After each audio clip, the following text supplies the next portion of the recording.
Hannah Mears, alongside Stanley Cup champion Max Talbot, who, yes, he speaks French, people, if you didn't know. And you might hear a lot of it in this segment because he is very excited for our next guest. And I am, too, really excited to see what the possibility of the Pittsburgh Penguins' future looks like. We have a glimpse of that tonight as we now welcome in the Penguins' first-round draft pick, 19-year-old Bill Zonnon. Bill, thank you for joining our show.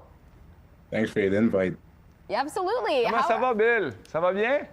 Ça va bien, toi? Ben oui, we're going to do this segment in French, and we should subtitle the thing, because he's a French-Canadian from Quebec City, and we both played our junior, I played there for 3 months, but in Rouyn-Noranda in Quebec, you played 3 great years there, and now you got traded this summer for l'Armada Blainville-Boisbriand, which is a team close to Montreal. How is your season going so far this year? Yeah, season has been tough, especially at the start, battling an injury there. I missed, a little bit more than 2 months, but now I'm back. I feel great. Our team is doing great recently. I'm having some big games as well. So yeah, we're looking forward to the playoffs, and our goal is to win the Memorial Cup. So. Yeah. Puck drop here in the second period. Pittsburgh up 1-0. And when we're talking about the QMJHL where you play, there are some legends on this ice who have had experience in that league. There is somebody sitting very close to me who has experience in that league as well, in Max Talbot. When you hear those names like Max Talbot, a guy who's hoisted that Stanley Cup, guys like Sidney Crosby, Mario Lemieux, Chris Letang, the list goes on. What does it mean to play in a league that created so many NHL greats? Yeah, it means a lot. Obviously, like you said, there's a lot of guys that had a lot of success at the NHL level that came from that league. So, why can it not be me? So, it's just motivation, and it's nice to have all those role models as well for me to find. If we talk about the Penguins here, I'm an ex-Penguins. Who would be your favorite all-time Pittsburgh Penguins? You don't have to say Max. He told me in French earlier to say him. I'm like, no, I gotta go with Sidney Crosby, obviously. On the ice, such a great player, and off the ice, such a good person. So, pretty easy pick for me. Did you get to meet Sid when you were at development camp? Did your paths cross? Have you met him before that? Yeah, my first time meeting him was at development camp, and obviously training camp as well. I was injured there, so I spent around 6 or 7 weeks in Pittsburgh, so I was around the team for a little bit and got to talk to him a couple times. Is there any memories? Like, I know my first development camp, right? I get there, you just get drafted, you get on the ice for development camp. That's one thing because you're with all the rookies, but then you get to real camp, and I will always remember my first drill, and it was a stupid drill. You start from the corner, there's 3 lines, and you just got to pass the puck around and move up the ice and then come back and the Senator just scored a goal there. So I didn't see it, how the play developed, but that's tough. At the start, we always start end of the period, start of the period, get the momentum, and they just scored a big goal there for the Senators. Let me see just the goal, Bill. Oh, that's Gino Malkin, just a bad turnover, I think. Yeah, move the puck. Come on, you can't do that, Gino. I didn't show you that way. Right? That's not how you showed Gino. Yeah. So Max would not have made that mistake. No. So my first kind of welcome moment to NHL was I was doing this drill and I show up and I'm in a line beside Mario Lemieux, right? And for me it was like, okay, what am I doing there? I got all stressed up. Is there any specific memory you got from main camp and with Sid and everything, a conversation you had with him? Yeah, well, for me it was a little bit different because I was injured, so I didn't skate with those guys at all, but I'd say the first real day of training camp when most of the rookies are mixed up with the vets, I walked into a trainer's room and opened the door, and I see Sid right there sitting with a couple other guys, like Gino was on the table, Kevin Hayes was in there as well, Raquel. So on the first day you walk in and you see all those guys just standing there and having a talk. So it's definitely a weird moment, but yeah, that's what I remember the most about meeting those guys. Did they say hi to you? Was it casual? Did you have to introduce yourself? Were you nervous at all, or did they kind of welcome you in right away with open arms? Yeah, I was definitely nervous for a second, but Sid was the first one to kind of make the move. He just said, "What's up? How are you doing?" and shook his hand and shook hands with the other guys as well. So that made it a lot easier for me. Yeah. I was reading a little bit about you to prepare for this interview, and I read some stuff about one of your model a little bit of PK Subban in Montreal. You grew up watching PK Subban because he was one of the top players with the Montreal Canadiens. Now he worked on ESPN. We saw him yesterday during the Winter Classic. He's great at what he does now. What impression did he leave on you? And I read the word swag a little bit, like confidence and swag. What does this mean to you? Yeah, well, obviously for me, just being from Montreal, watched him a lot growing up. He's one of the reasons why I started playing hockey. And what excited me the most about him is, like you said, the swag he had when he was on the ice.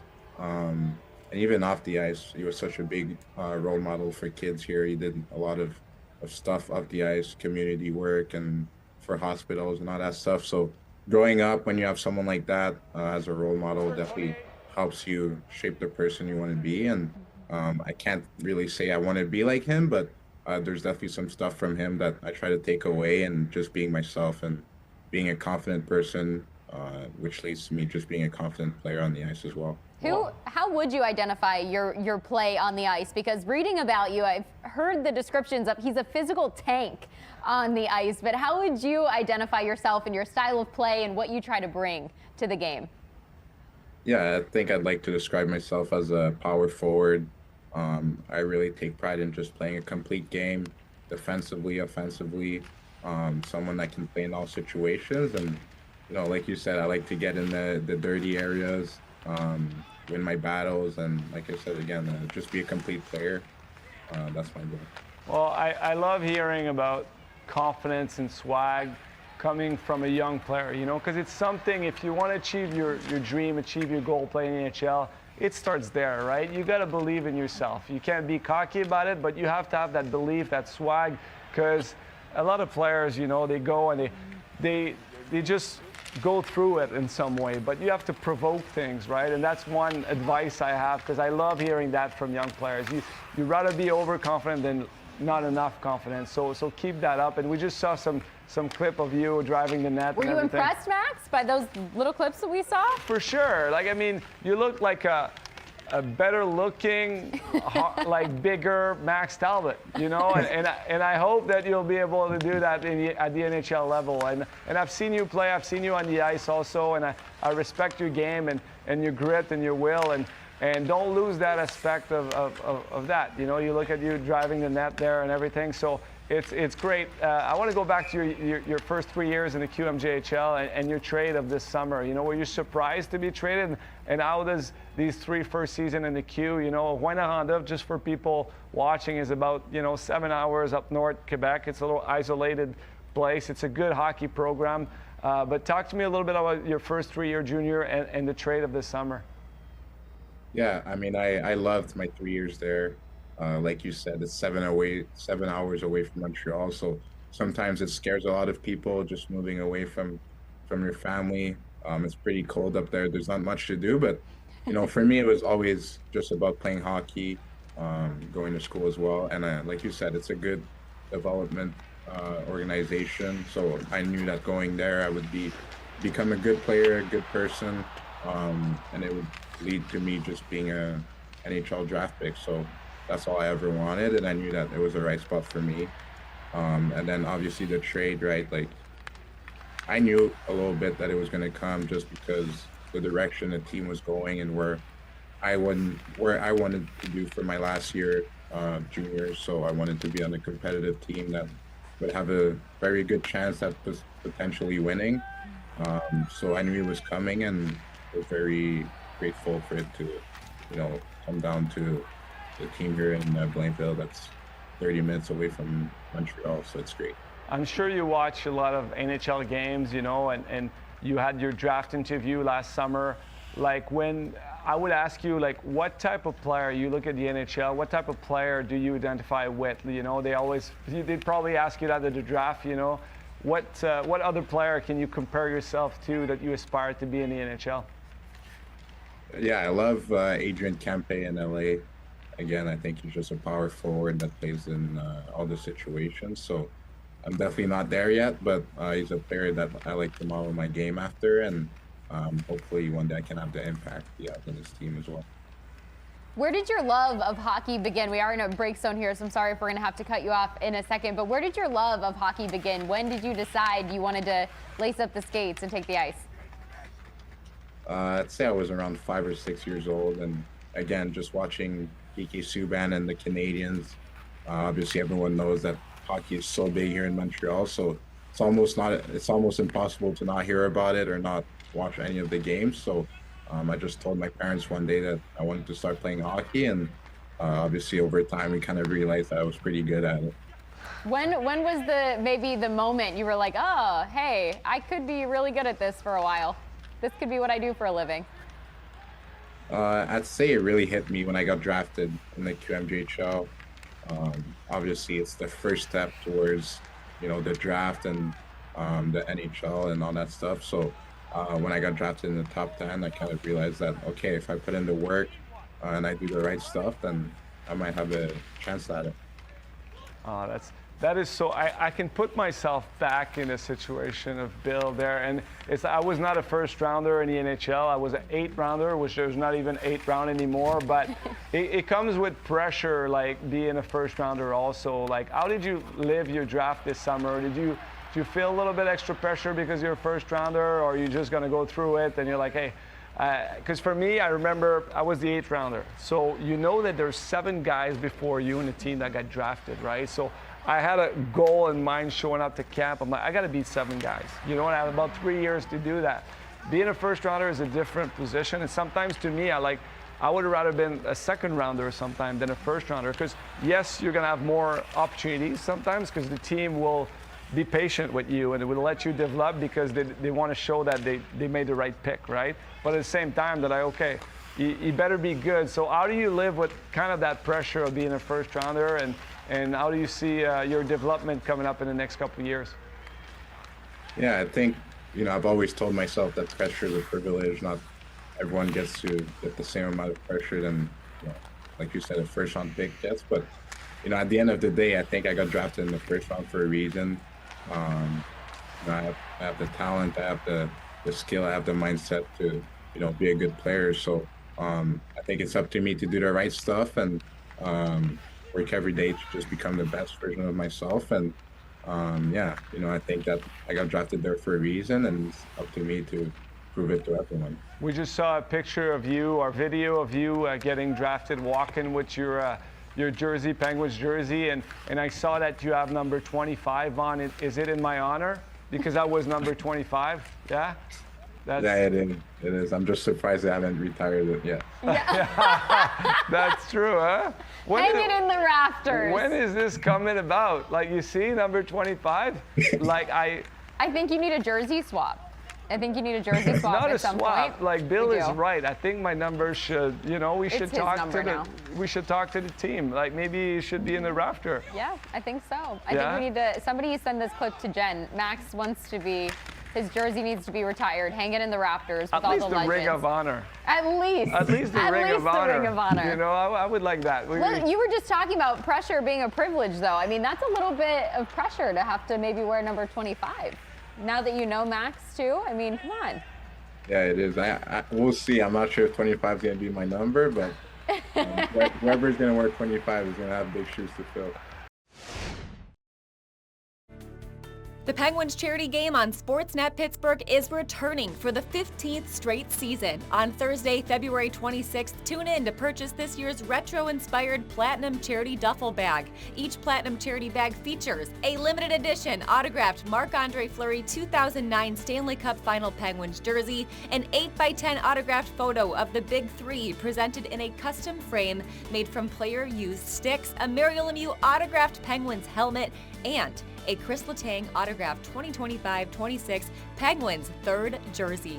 All that plus many more great pieces of Penguins memorabilia honoring the legendary players, management, and moments in Pittsburgh Penguins history. Proceeds will benefit the Penguins Foundation and the Mario Lemieux Foundation. To see a complete list of the items available in each Penguins charity bag, log on to pittsburghpenguinsfoundation.org/charity game preview or scan the QR code on your screen.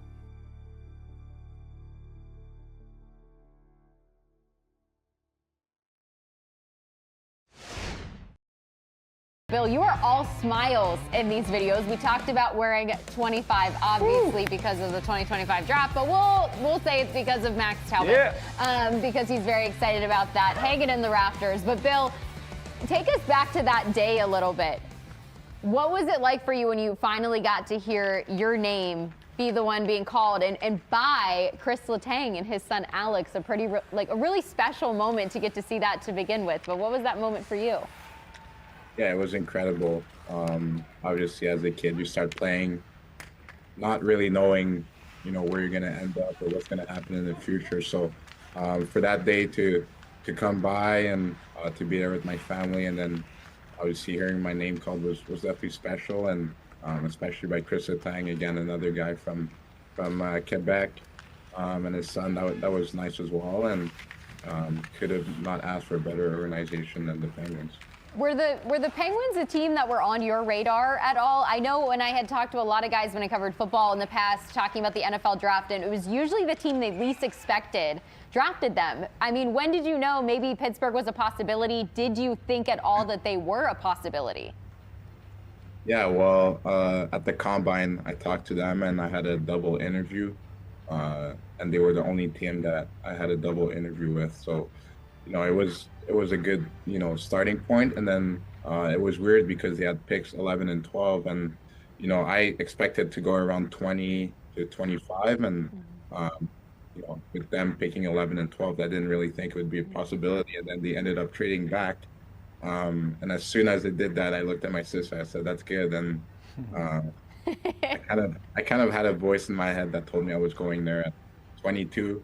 And obviously it happened, so I was pretty happy. You're pretty lucky about that, because I was listed about in the 80 something, and I got drafted 234th. So it didn't really go as I planned. So you're lucky that you went in with a plan and it actually worked out. But a question about, because you're drafting the Combine and all the interviews are so fresh in your mind, was there, I know, looking back, like from me, we're going back about 20 years ago when I got drafted, like this has changed a lot. The science behind the draft and the Combine and all the psychometric test. Is there anything that surprised you in type of questions and the interviews? And it can be the Penguins, but it can be any other interviews you went through. Is there any questions you're like, why are they asking me this?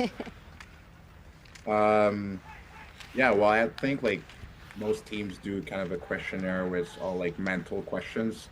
So it's not really questions about hockey or family or anything like that. It'll be questions like, are you the type of person that makes their bed in the morning and stuff like that. So those questions are a bit weird and they kind of get annoying, but I guess that it helps teams figure out what kind of person you are. Well, do you make your bed in the morning? What was the answer to that question? I do not. Bill! And you were honest about it? You said you did. Yeah. That's good. You got to be honest. If I can, I'm going to tell you a little draft story from my junior time, okay? So I'm 15 years old. It's my junior draft, and you go through a hotel, and it's like a car wash. You talk to every team, and I will always remember I did an interview with the Drummondville Voltigeur. I was a first-rounder at QMJHL. And the interview goes well, and it's the interview where your dad is there because you're 15, right? So the interview goes well. At the end of the interview, the GM asked my dad and I, is there any question you have for us? And I'm like, no, it's all good. It went well. And my dad's like, yeah, you forgot a question to ask my son. And I was like, what is he going? Where is he going? And so the guy's like, yeah, Mr. Talbot, what's the question that we forgot? And oh, there's a break. Hey, stay tuned, guys. It is such a good story. This is a cliffhanger. Yes. I'm excited. Oh, yeah. It is good. You can't go anywhere without knowing this answer. Here, we don't just watch the Penguins. We live every tipped puck. Unbelievable. Every battle. Give me more of this. every new prospect. This is a glimpse of the future. Everything you love about the Pens, we do too. I'm down here between the benches. You know what that means, Pens fans? Cheers for that. We manifested it. Stream the Penguins all season long on SNP 360. We were talking about the draft. We're talking about draft stories and something that players have to go through at every professional level when they're looking to get drafted is interviews. And a lot of these interviews, a lot of the time, as Bill was telling us, they're very mental questions. Do you make your bed? But Max was telling us he had a story. He was 15. Your dad was with you in the room. Yep. They ask you, do you have any questions? You say no, but he says yes. And what does he ask? My dad said yes. I thought the interview was over. He's like, you forgot to ask a question, my son, right? So the guy's like, yeah, well, what question did we forget? And my dad's like, well, you know, what does he like the most about hockey? Which I thought it was a good question. And so like, what do you like the most about hockey? And I'm about to answer, and my dad cut me off. He's like, obviously he's taking a shower with the boys after the game. Oh, my. And I'm like, oh, no. So my dad was trying to... You make so much sense to me now. Yeah. Because of your dad. Mr. Talbot, yeah. So I was like shocked, right? I'm like, come on, this interview went so well. I crushed it, and I wanted to go to Drummondville too. And I'm like, I left the room, and I was so pissed. I went crying in the car with my dad. I'm like, what? Like, it's my dream, right? I want to be drafted in the QMJHL, and you're kind of ruining my dream. So he thought it was funny. It was funny now looking back, but it was not. It didn't work out because they didn't draft me. It's like, this guy's dad is really weird. So.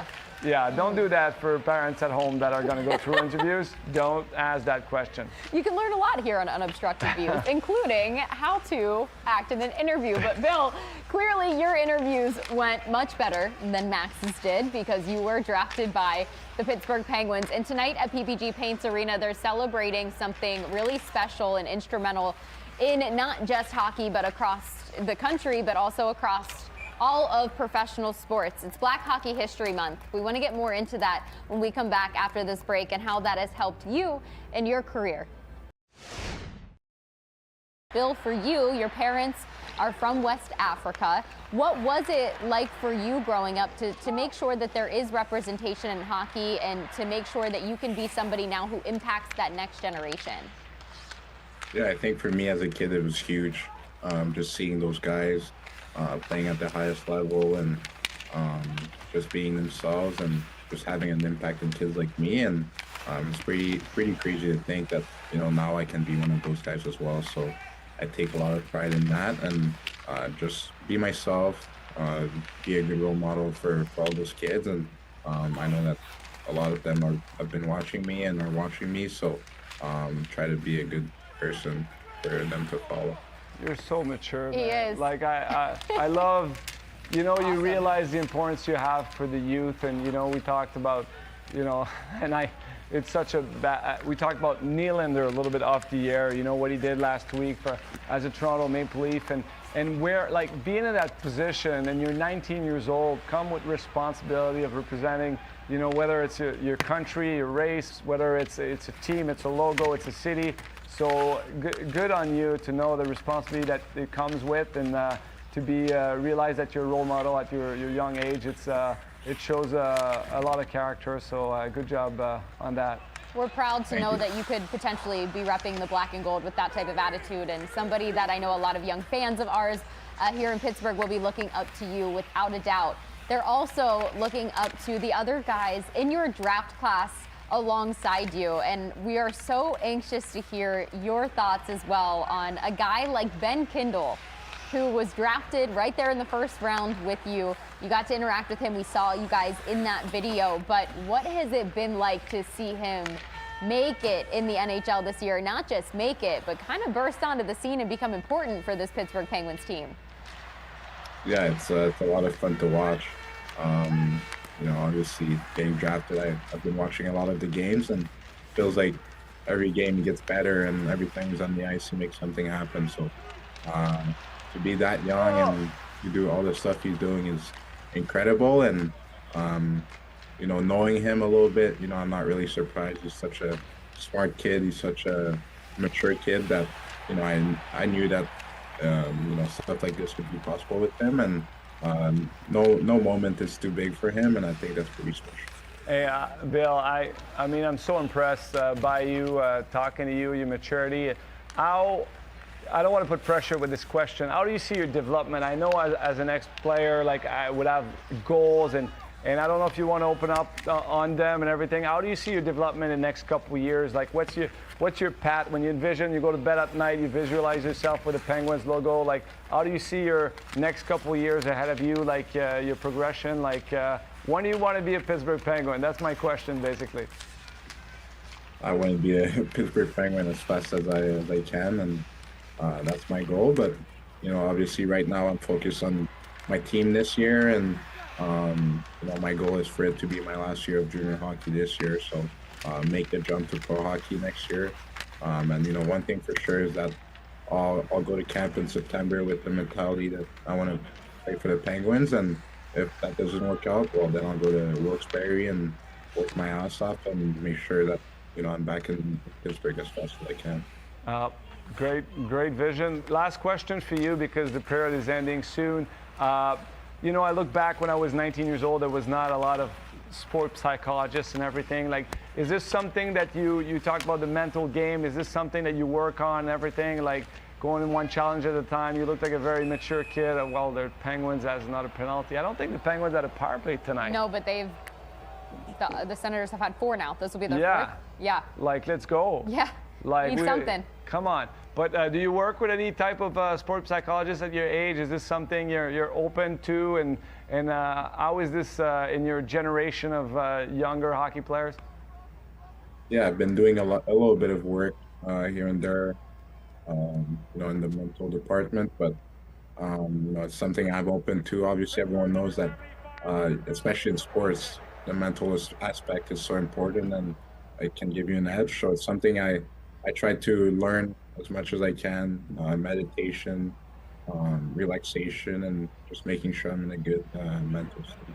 That is a soft penalty. I don't know if you saw what we saw. I don't like that penalty at all. I'm not a guy that will criticize the refs. I coach minor hockey, and they're always right. I agree, but come on, that was soft. Like, Lars Eller just...